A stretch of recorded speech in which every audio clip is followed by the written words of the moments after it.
Hey, Olive, Arlo, and Frank. It's Grandpa.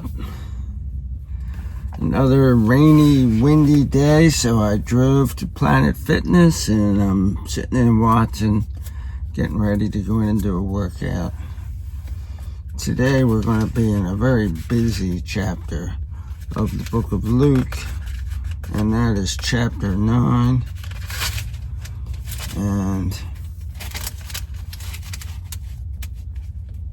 there's going to be all kinds of things. So let's just jump right in. So now we're going to see him send out the 12 apostles. And after Jesus called the 12 together, he gave them power and authority over all demons and to cure diseases. And he sent them out to proclaim the kingdom of God and to heal the sick. He said to them, "Take nothing for your journey, no staff, no bag, no bread, no money, and do not take an extra tunic." And tunic is, like it's like a muumuu.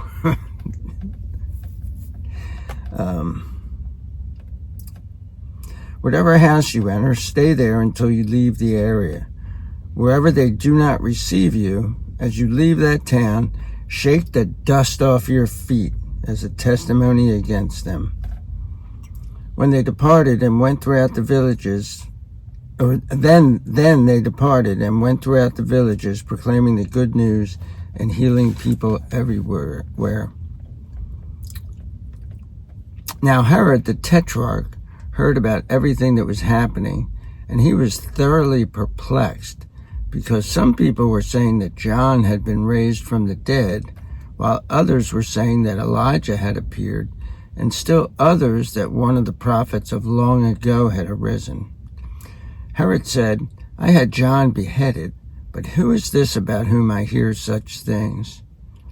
So Herod wanted to learn about Jesus. I don't think you want to learn the right things about Jesus. There's never going to be a Bible study method called the Herod method. When the apostles returned, they told Jesus everything they had done. Then he took them with him, and they withdrew privately to a town called Bethsaida. But when the crowds found out, they followed him. He welcomed them, spoke to them about the kingdom of God, and cured those who needed healing. Now the day began to draw to a close, so the 12 came and said to Jesus, "Send the crowd away so they can go into the surrounding villages and countryside and find lodging and food, because we are in an isolated place." But he said to them, "You give them something to eat." They replied, "We have no more than 5 loaves and 2 fish, unless we go buy food for all these people." Now about 5,000 men were there. Then he said to his disciples, "Have them sit down in groups of about 50 each." So they did as Jesus directed, and the people all sat down. So there's 5,000 men, but there might be as many women, it could be there's no women and children, or there might be a bunch of women and children. We don't know, but we know there were 5,000 men. Then he took the 5 loaves and the 2 fish, and looking up to heaven, he gave thanks and broke them. He gave them to his disciples to set before the crowd. They all ate and were satisfied, and what was left over was picked up, 12 baskets of broken pieces. Once when Jesus was praying by himself and his disciples were nearby, he asked them, "Who do the crowd say that I am?" And they answered, "John the Baptist. Others say Elijah, and still others that one of the prophets of long ago has risen." Then he said to them, "But who do you say that I am?" And Peter answered, "The Christ of God." That's the Messiah. But he forcefully commanded them not to tell this to anyone, saying, "The Son of Man must suffer many things and be rejected by the elders, chief priests, and experts in the law, and be killed, and on the third day be raised." Then he said to them all, "If anyone wants to become my follower, he must deny himself, take up his cross daily, and follow me. For whoever wants to save his life will lose it, but whoever loses his life for my sake will save it. For what does it benefit a man if he gains the whole world, but loses or forfeits himself? For whoever is ashamed of me and my words, the Son of Man will be ashamed of that person when he comes in his glory and in the glory of the Father and of the holy angels. But I tell you most certainly, there are some standing here who will not experience death before they see the kingdom of God." And that's something that you're going to have to wrestle with, because this happened 2,000 years ago. I have ideas on it, but it's not what this is about. This is a wrestling handbook, the Bible, Old and New Testament. Just you go and you wrestle with things. You say, "Oh, how could that be true?" And then you pray and you read and study. You look at what other people have said about the passage, etc., etc.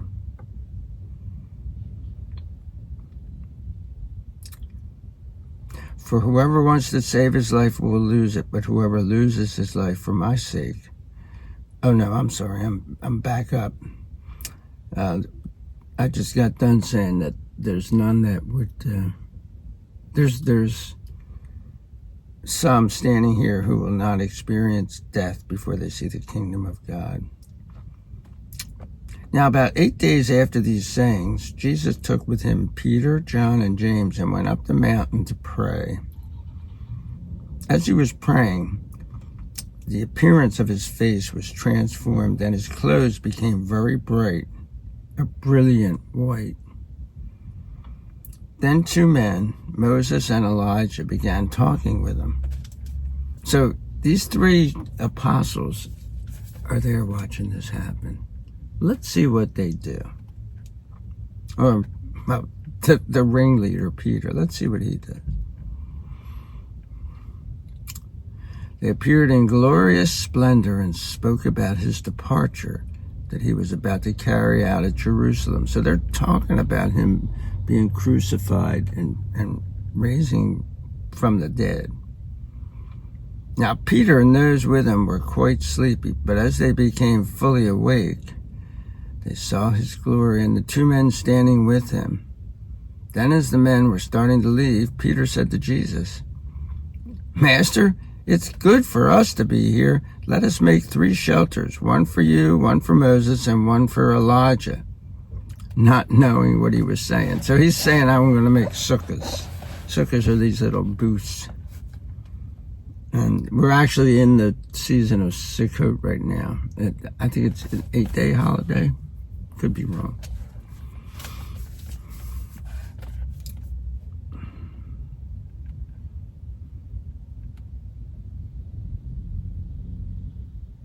As he was saying this, a cloud came and overshadowed them, and they were afraid as they entered the cloud.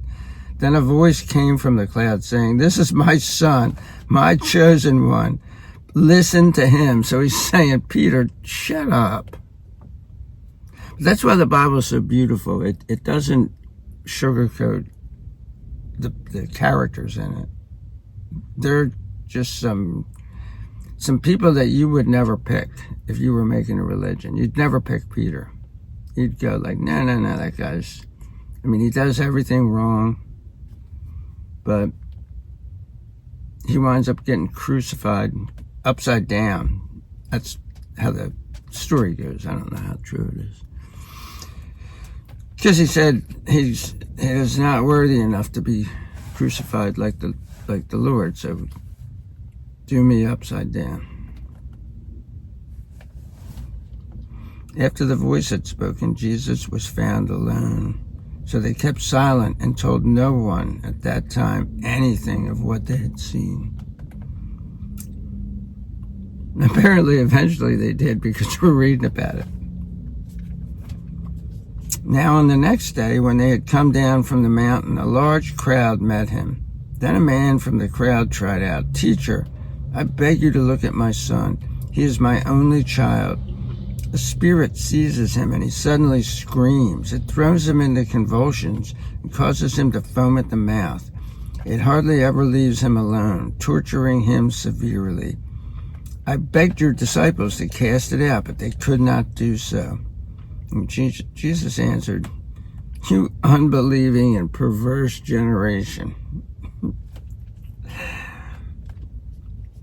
How much longer must I be with you and endure you? Bring your son here." As the boy was approaching, the demon threw him to the ground and shook him with convulsions. But Jesus rebuked the unclean spirit, healed the boy, and gave him back to his father. Then they were all astonished at the mighty power of God. But while the entire crowd was amazed at everything Jesus was doing, he said to his disciples, "Take these words to heart, for the Son of Man is going to be betrayed into the hands of men." But they did not understand this statement. Its meaning had been concealed from them so that they could not grasp it. Yet they were afraid to ask him about this statement. And that's, if it was a parable, they would have gone, "Hey, what's the parable mean?" But this, they're just afraid. Like, what do you mean you're going to be betrayed? Now an argument started among the disciples as to which of them might be the greatest. So it's a clown car. But when Jesus discerned their innermost thoughts, he took a child, had him stand by his side, and said to them, "Whoever welcomes this child in my name welcomes me. And whoever welcomes me welcomes the one who sent me. For the one who is least among you,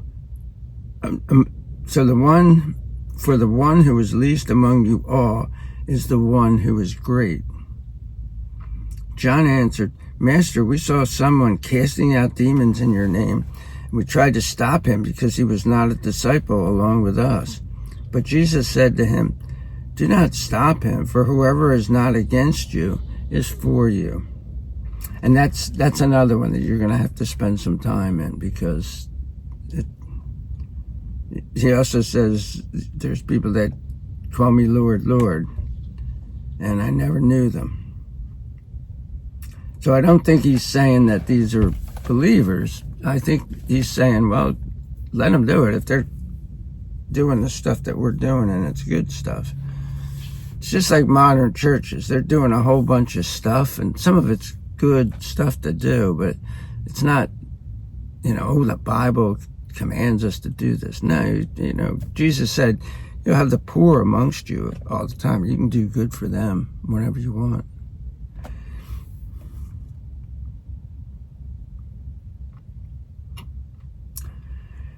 And when the days drew near for him to be taken up, Jesus set out resolutely to go to Jerusalem. So now here's an inflection point. We're turning his nose towards Jerusalem.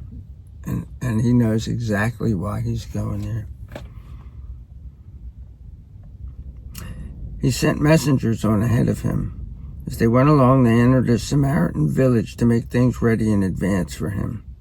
But the villagers refused to welcome him because he was determined to go to Jerusalem. Now when his disciples, James and John, saw this, they said, "Lord, do you want us to call fire to come down from heaven and consume them?"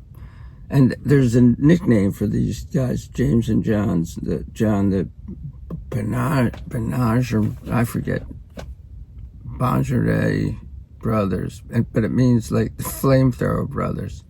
I don't know Bonjonaire or something.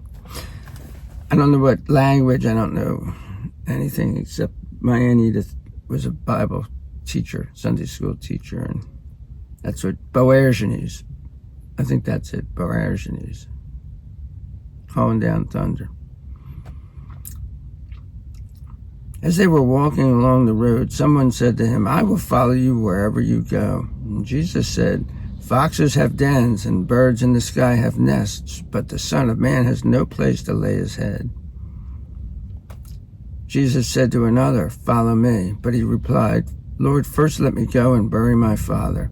And he's not saying, my father died, let me bury him.